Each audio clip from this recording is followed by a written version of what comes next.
my Tyler Perry bruh fans. It's your girl Barbie J here, and we are talking about Bruh Season 2, Episode 18, Around Each Corner. Now, I have no idea why I haven't uploaded this video yet, because I had all of this stuff written out back in February, and we are in May. So you know your girl is losing it. I got another episode I have to upload as well. I don't know what I've been doing, but I am sorry. So let me quickly give you information on this, okay? Let's do this recap and this review. And before we get started, if you have not subscribed to my channel as of yet, please take a moment right now and hit that little subscribe button. You see it, hit that subscribe button and then select hit the notification bell and select all, and it'll let you know every time I upload a new video. Then I ask that you smash that like button, write a comment, and share my videos. Now let's get started. So this episode starts with Pam. She's, you know how the other one ended. Pam is getting on Bill's case for just getting married to Regina and then showing up at Natalie's yoga studio. And he's up here talking to her and saying something like, inflammatory about his her outfit and he getting hard while saying it and saying, and Pam Pam is saying that Regina is happy and he need to go home. She's sitting here telling me how happy she is, and you over here, just go home. And you know how you men are all full of ish and stuff. And she was like, Bill was saying, look, I'm just confused, right now. And she's like, Pam is like going in saying he just better go home and tell Regina what he said to Natalie, or she will tell him, because she is tired, sick of the BS that the bros are doing, because she's referring to her relationship with Mike as well, so, and the thing is, she had just come from dealing with Mike, so that's why she was really upset, and Natalie had to calm her down as Bill left. So anyway, then they switch over to the scene with John, and he comes home, and the serial killer, as his mother called her, Lydia, is there. And he is like, what? She's there, and she could hear them talking from the bathroom. But I'm sitting there going, the mother said she probably hear you now. But I'm sitting there going, she should hear you calling her damn serial killer if she hear him saying, Ma, why you didn't tell me? And he's like, why would you be here? So the mother's like, I thought you was going to hang out with the guys. He said, but I just wanted to sit home and chill for a little bit. And but he, when he realized the slasher was there, Lydia, he was like, nah, let me just go. And his mom is like, she cracking me up, because every time she call her that, I'm just laughing about this serial killer slasher thing.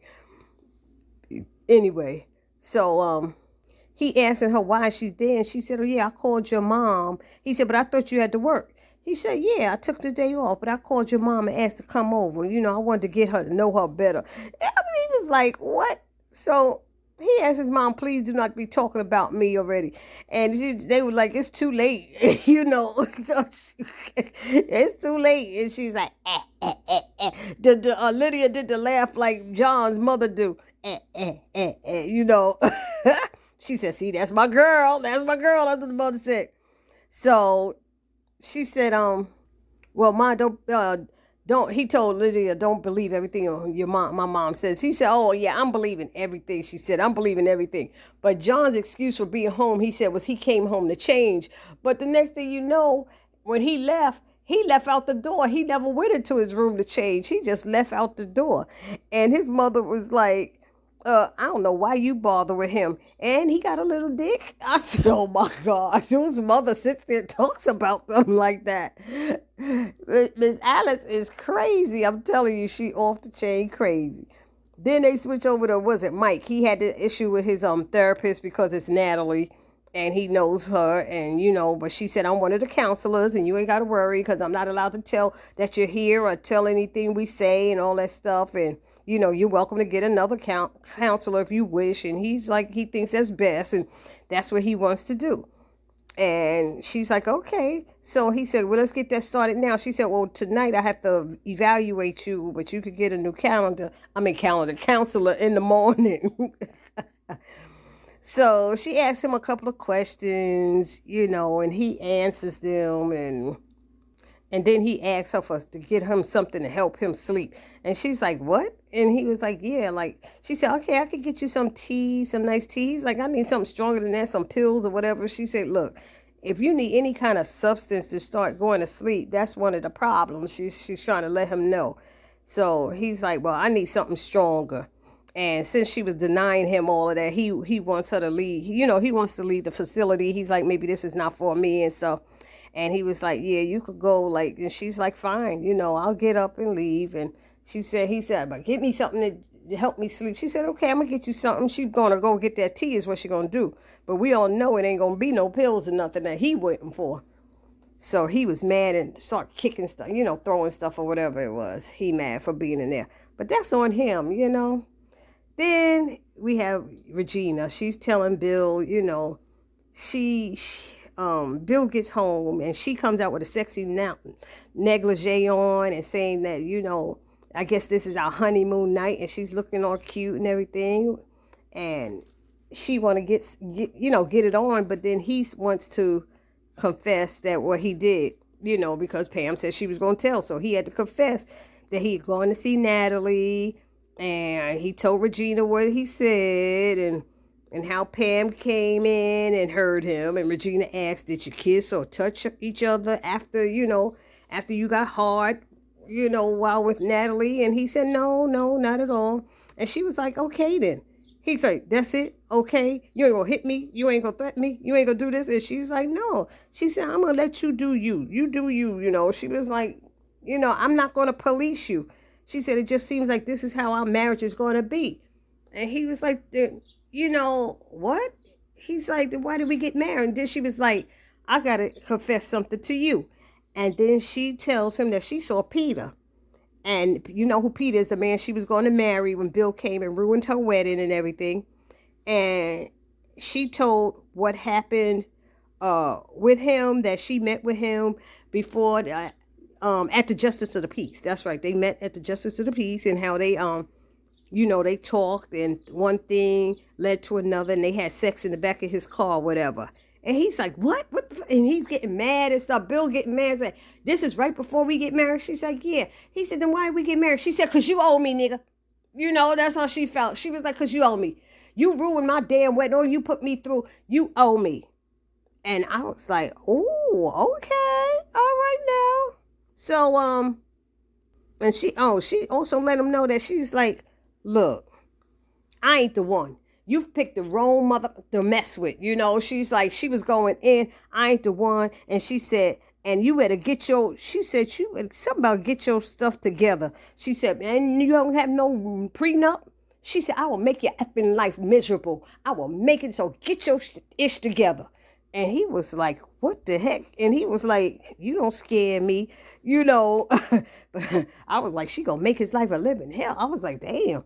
But he's like, you don't scare me because I ain't got nothing. She was like, and just think, she came back and said in his face, and I'm going to take half of that.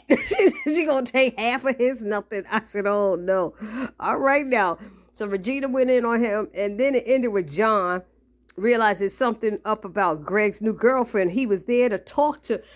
John goes to Greg's house to talk to him about what went down.